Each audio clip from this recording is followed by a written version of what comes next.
Afternoon, everybody. So I got another little thing that pisses me off. So, Merrick Garland, what a useless sack of flesh that gentleman is. Wow. So, there's very few people that I consider worthless and not deserving of actual existence. And that guy is one of them. You got him and Sniffy and Cackling Kamala, and then you got this dude. So apparently it's okay if you break the law and you come into the country illegally and you get separated from your kids because you broke the law. They take your kids away because they're not just going to banish your kids to the nether region. So they take the kids and they keep them safe, and then they send the parents back to Mexico to wait. And then they find a place to put the kids, either with temporary housing, or they find a family member that's already in the United States, or something else. They don't just send them back to Mexico to die. Apparently that's inhumane. So because in the meantime they had to be kept in cages and fed 3 meals a day, kept warm, instead of hey, send them back out across the plains there. Well, $450,000 is what they're paying these people per person. That's per person. So if you got a family of 3, say you got a mom and 2 kids, yeah, she's going to get a little over $1.2 million.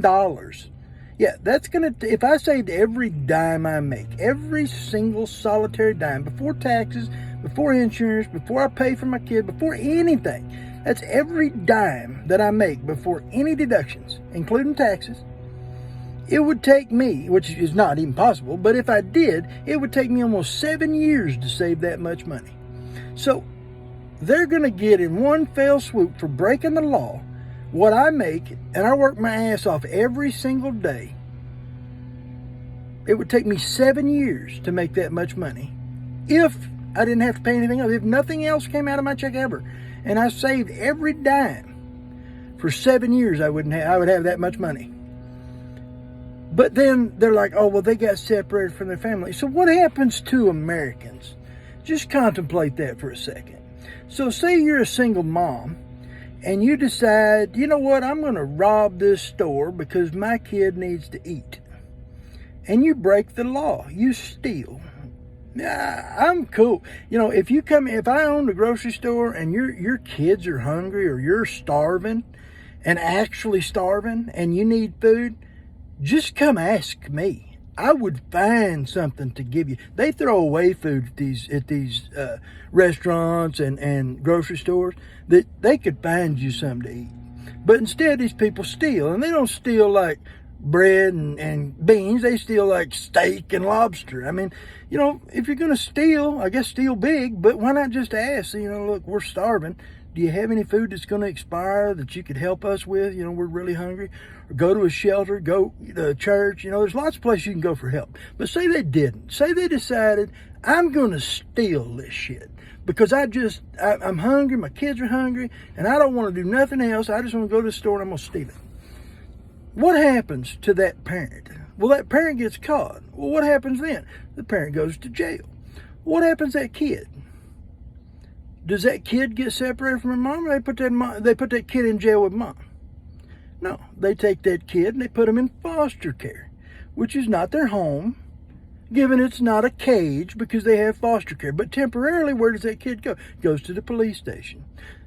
They got to be kept somewhere. You can't just let them loose on the street and hope they're okay.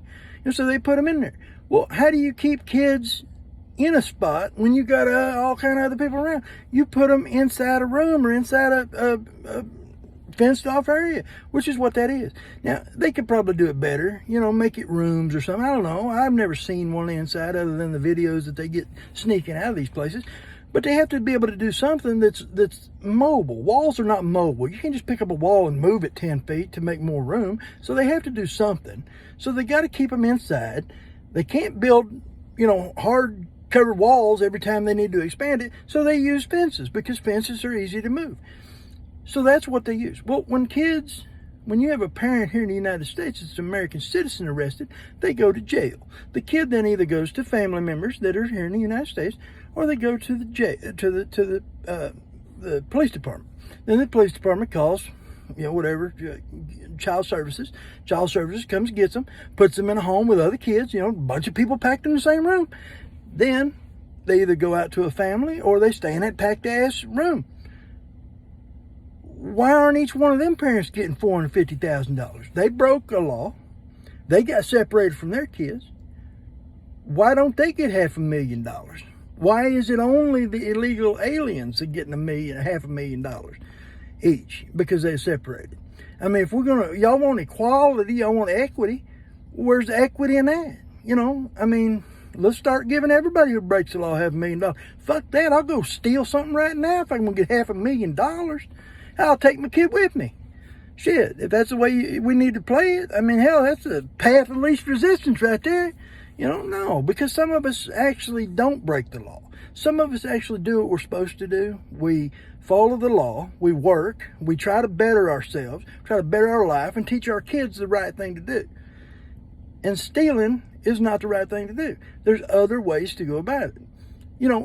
I had a friend one time steal from me, and I'm like, why would you steal, man? When I had my business. I'm like, why would you steal from me? If you needed it so bad you'd steal it from me, and we were friends. I'm like, if you needed it so bad you'd steal from me, I would have gave it to you. All you had to do is ask me. I would have gave it to you. If you need it that bad, I don't want to wreck a friendship over, an $80 pack of freaking computer RAM. What's the point? It's $80. That's a lot of money, but it's also not worth a friendship over $80. Just ask me. I'll give it to you if you need it that bad. Same thing with food. If you need it so bad, tell me. I'll go buy you a sandwich. I've stopped and bought people Subway sandwiches on the side of the damn road. I don't know them from Adam. But if you're starving, that's different. I'll help you. I can't help everybody, obviously, but I'll help what I can. And there's plenty of people like me out there. But to sit there and say that because they broke the law and they were separated from their kid, that's a reason to give them $500,000? No, they shouldn't get anything. Their kid got free room and board. They got their ass booted back to the country they illegally came from, and then the kid eventually got reunited with them. They ought to get a bill, if anything, for us having to pay for their kids' room and board while they were here because they broke the damn law to begin with. That's what you call restitution. That's where you pay your bill that you or your family has incurred in the commission of a crime. That's what happens to American citizens. Why does this not happen to illegal immigrants? How can you preach quality, equity, and inclusion and then turn around and completely just ass backwards everything that you talk about? It doesn't make sense. So that just pisses me off. Stop doing stupid shit constantly. It's just something else just pisses me off. Anyway, y'all have a good day. I gotta go back to work. My lunch is over. So talk to you. See you on the next one.